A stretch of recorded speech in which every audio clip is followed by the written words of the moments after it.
أنا أقول لك لماذا مصر ستبقى واقفة ولا تسقط بحماية رب العالمين. النبي صلى الله عليه وسلم لما دخل المدينة قال أطعموا الطعام وأفشوا السلام وصلوا والناس قيام.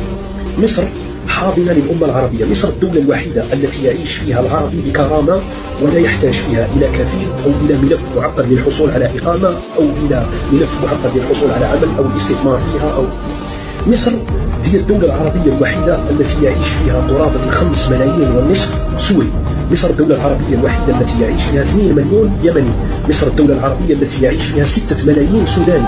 مصر الدولة العربية الوحيدة التي يعيش فيها 1 مليون لبناني. مصر الدولة العربية التي يعيش فيها 2 مليون ونصف عراقي. مصر الدولة العربية التي يعيش فيها قرابة 500,000 قرابة 3 ملايين فلسطيني. مصر الدولة العربية الوحيدة التي تحتضن ما يفوق 16 مليون لاجئ. مصر ستبقى واقفة بفضل دعاء هؤلاء لها ولأرضها، ومصر ممكن الله رزقها.